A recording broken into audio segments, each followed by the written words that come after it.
ಕಾಫಿನಾಡು ಚಿಕ್ಕಮಗಳೂರು ಭಾಗದಲ್ಲೂ ಕೂಡ ಮಳೆಯ ಅಬ್ಬರ ಜೋರಾಗಿದೆ. ಅಲ್ಲೂ ಕೂಡ ನಿರಂತರವಾಗಿ ಮಳೆ ಆಗ್ತಾ ಇದೆ. ಕಳೆದ ರಾತ್ರಿ ಮಲೆನಾಡು ಬಯಲು ಸೀಮೆಯಲ್ಲಿ ಭಾರಿ ಮಳೆ ಆಗಿದೆ. ಭಾರಿ ಮಳೆಯಿಂದ ಗುಡಿಸಲಿಗೆ ಆ ಚರಂಡಿ ನೀರು ನುಗ್ಗಿದೆ. ಸೊ ಈ ರೀತಿಯ ಪರಿಣಾಮದಲ್ಲಿ ಆಗಿರುವಂಥದ್ದು ಸಾಕಷ್ಟು ಸಮಸ್ಯೆ ಆಗಿದೆ, ಅವಾಂತರ ಸೃಷ್ಟಿಯಾಗಿದೆ. ಚಿಕ್ಕಮಗಳೂರು ತಾಲೂಕಿನ ಉದ್ದೇಬೋರನಹಳ್ಳಿಯಲ್ಲಿ ಆಗಿರುವಂಥ ಘಟನೆ ಇದು.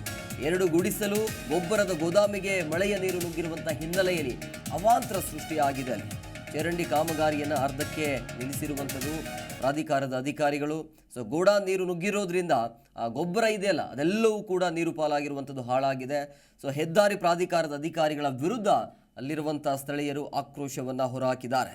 ಚಿಕ್ಕಮಗಳೂರು ನಗರದಲ್ಲಿ ಬೈಕಿನ ಮೇಲೆ ಇದ್ದಕ್ಕಿದ್ದಾಗೆ ಇಲ್ಲಿ ಕಾಂಪೌಂಡ್ ಕೂಡ ಬಿದ್ದಿರುವಂಥದ್ದು. ಭಾರಿ ಮಳೆ ಗಾಳಿಗೆ ಬೈಕಿನ ಮೇಲೆ ಇದ್ದಕ್ಕಿದ್ದಾಗೆ ಕಾಂಪೌಂಡ್ ಬಿದ್ದಿದೆ. ಸೊ 2 ಬೈಕ್ಗಳು ಸಂಪೂರ್ಣವಾಗಿ ಅಲ್ಲಿ ಜಖಮಾಗಿರುವಂಥದ್ದು. ಈ ರೀತಿಯ ಸಮಸ್ಯೆ ಇದೆ. ಆರಂಭದಲ್ಲಿ ಈ ರೀತಿಯ ಸಮಸ್ಯೆಗೆ ಕಾಣ್ತಾ ಇರುವಂಥದ್ದು. ಸೊ ಚಿಕ್ಕಮಗಳೂರು ಭಾಗದಲ್ಲಿ ಮಳೆಯ ಅಬ್ಬರ ಮುಂದುವರಿತಾ ಇದೆ. ಸೊ ಕಳೆದ ರಾತ್ರಿ ಈ ಮಲೆನಾಡು ಮತ್ತು ಬಯಲು ಸೀಮೆಯಲ್ಲಿ ಅಲ್ಲಿ ಭಾರಿ ಮಳೆ ಆಗಿದೆ. ಇನ್ನು 3-4 ದಿನಗಳ ಕಾಲ ಅಲ್ಲಿ ಭಾರಿ ಮಳೆ ಇದೆ. ಸೊ ಹಾಗಾಗಿ ಮತ್ತಷ್ಟು ಅವಾಂತರಗಳು ಸಮಸ್ಯೆಗಳು ಎದುರಾಗುವಂಥ ಸಾಧ್ಯತೆ ಇದೆ. ಸೊ ಭಾರಿ ಮಳೆಯಿಂದಾಗಿ ಗುಡಿಸಲಿಗೆ ಚರಂಡಿ ನೀರು ನುಗ್ಗಿರುವ ಪರಿಣಾಮದಿಂದಾಗಿ ಸಾಕಷ್ಟು ಸಮಸ್ಯೆ ಆಗಿದೆ.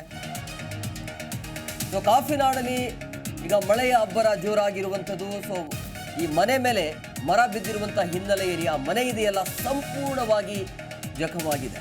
ಚಿಕ್ಕಮಗಳೂರಿನ ಕಸ್ಕೆ ಎಂಬ ಗ್ರಾಮದಲ್ಲಿ ಆಗಿರುವಂಥ ಘಟನೆ ಇದು. ಅದೃಷ್ಟವಶಾತ್ ಪ್ರಾಣಾಪಾಯದಿಂದ ಪಾರಾಗಿದ್ದಾರೆ. ಮರ ಬಿದ್ದು ಮನೆಗೆ ಈ ರೀತಿಯ ಸಮಸ್ಯೆ ಆಗಿರುವಂಥ ಆ ಮನೆ ಗೃಹೋಪಯೋಗಿ ವಸ್ತುಗಳಿದಾವಲ್ಲ ಎಲ್ಲವೂ ಕೂಡ ನಾಶ ಆಗಿವೆ. ಚಿಕ್ಕಮಗಳೂರು ತಾಲೂಕಿನ ಆಲ್ದೂರು ಗ್ರಾಮದಲ್ಲಿ ಆಗಿರುವಂಥ ಘಟನೆ ಇದು. ಸೊ ಈ ರೀತಿಯ ಸಮಸ್ಯೆ ಆದಾಗ ಅದೃಷ್ಟವಶಾತ್ ಆ ಟೈಮಲ್ಲಿ ಎಲ್ಲರೂ ಕೂಡ ಬಚಾವಾಗಿದ್ದಾರೆ. ಆ ಮನೆ ಮೇಲೆ ಇದ್ದಕ್ಕಿದ್ದ ಹಾಗೆ ಮರ ಬಿದ್ದಿರುವ ಪರಿಣಾಮದಿಂದಾಗಿ ನೋಡಿ ಯಾವ ರೀತಿಯಾಗಿ ಸಮಸ್ಯೆ ಆಗಿದೆ ಅಂಥೇಳಿ. ಅದೃಷ್ಟವಶಾತ್ ಆ ಸಂದರ್ಭದಲ್ಲಿ ಯಾರೂ ಇರಲಿಲ್ಲ, ಎಲ್ಲರೂ ಕೂಡ ಬಚಾವಾಗಿರುವಂಥದ್ದು. ಸೊ ಅಲ್ಲಿ ಏನು ವಸ್ತುಗಳು ಏನಿದಾವಲ್ಲ ಅದೆಲ್ಲವೂ ಕೂಡ ಜಖಮಾಗಿವೆ. ಸೊ ಈ ರೀತಿಯ ಸಮಸ್ಯೆ ಇದೆ. ಆರಂಭದಲ್ಲಿ ಈ ರೀತಿಯ ಸಮಸ್ಯೆ ಕಾಡ್ತಾ ಇರುವಂಥದ್ದು.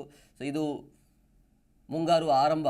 ಸೊ ಈ ರೀತಿಯ ಸಮಸ್ಯೆ ಇದೆ ನೋಡಿ. ಇದ್ದಕ್ಕಿದ್ದಾಗೆ ಮರಗಳು ಧರೆಗುರುಳ್ತಾ ಇರುವಂಥದ್ದು, ವಿದ್ಯುತ್ ಕಂಬಗಳು ಬೀಳ್ತಾ ಇವೆ, ರಸ್ತೆಗಳು ಬಿರುಕು ಬೀಳ್ತಾ ಇವೆ. ಈ ರೀತಿಯ ಸಮಸ್ಯೆ ಇದೆ. ಹಾಗಾಗಿ ಈ ಸಂದರ್ಭದಲ್ಲಿ ಮಳೆಗಾಲದಲ್ಲಿ ಬಹಳಷ್ಟು ಎಚ್ಚರವನ್ನು ವಹಿಸಬೇಕಾಗತ್ತೆ. ಸೊ ಈ ರೀತಿಯ ಸಮಸ್ಯೆ ಇದೆ. ಇದ್ದಕ್ಕಿದ್ದಾಗೆ ಮರ ಮನೆಯ ಮೇಲೆ ಬಿದ್ದಿರುವಂಥ ಹಿನ್ನೆಲೆಯಲ್ಲಿ ಮನೆಯಲ್ಲಿರುವಂಥ ಎಲ್ಲ ವಸ್ತುಗಳು ಜಖಮಾಗಿರುವಂಥದ್ದು ನೋಡಿ. ಬೈಕ್ಗಳು ಕೂಡ ಎಲ್ಲವೂ ಕೂಡ ಹಾಳಾಗಿದೆ. ಅಲ್ಲಿ ಚಿಕ್ಕಮಗಳೂರಿನ ಕಸ್ಕೆ ಎಂಬ ಗ್ರಾಮದಲ್ಲಿ ಆಗಿರುವಂಥ ಘಟನೆ ಇದು. ಸೊ ಮರ ಬಿದ್ದು ಆ ಮನೆಯಲ್ಲಿರುವಂಥ ವಸ್ತುಗಳಿದಾವಲ್ಲ ಎಲ್ಲವೂ ಕೂಡ ನಾಶ ಆಗಿವೆ.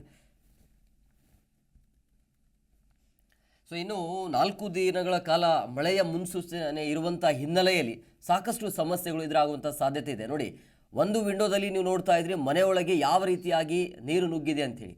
ಇಡೀ ರಾತ್ರಿ ಜಾಗರಣೆ ಮಾಡುವಂಥ ಪರಿಸ್ಥಿತಿ ನಿರ್ಮಾಣ ಆಗಿದೆ. ಮನೆಯಲ್ಲಿರುವಂಥ ಎಲ್ಲ ವಸ್ತುಗಳು ನೀರು ಪಾಲಾಗಿರುವಂಥದ್ದು. ಇನ್ನೊಂದು ವಿಂಡೋದಲ್ಲಿ ನೀವು ನೋಡ್ತಾ ಇದ್ರಿ ಈ ಮಳೆಯ ಅವಾಂತರದಿಂದಾಗಿ ಇದ್ದಕ್ಕಿದ್ದ ಹಾಗೆ ಮನೆಯ ಪಕ್ಕದಲ್ಲಿರುವಂತಹ ಮರ ಏನಿದೆಯಲ್ಲ ಬಿದ್ದಿರುವಂಥದ್ದು. ಅದರಿಂದಾಗಿ ಆ ಮನೆ ಕೂಡ ಸಂಪೂರ್ಣವಾಗಿ ಜಖಮಾಗಿದೆ.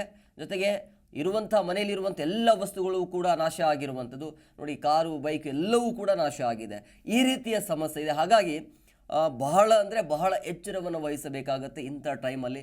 ಸೊ ನೋಡಿ, ನಿಲ್ಲಿಸಿರುವಂಥ ವಾಹನಗಳು ಸಂಪೂರ್ಣವಾಗಿ ಜಖಮಾಗಿದೆ. ಇನ್ನು 4 ದಿನಗಳ ಕಾಲ ಮಳೆ ಇದೆ.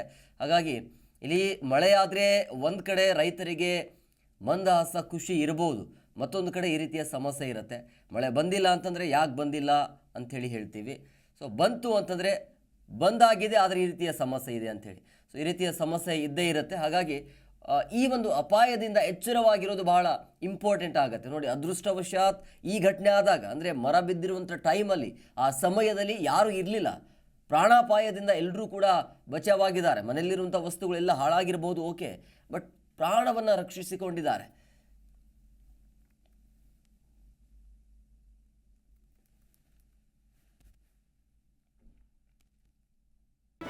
ಜಿ ಕನ್ನಡ ನ್ಯೂಸ್ ಈಗ ನಿಮ್ಮ ಮನೆಯಲ್ಲೇ ನೋಡಿ. ಎಲ್ಲ ಕೇಬಲ್ಗಳಲ್ಲಿ ಈಗ ಲಭ್ಯ.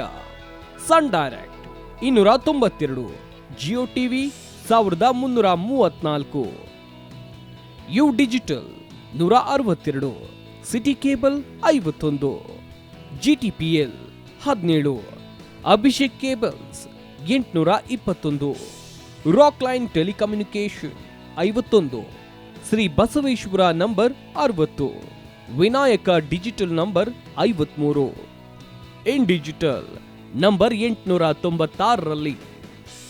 ನಿಮ್ಮಿಸ್ತದ ಜಿ ಕನ್ನಡ ನ್ಯೂಸ್ ನೋಡಿ ಆನಂದಿಸಿ.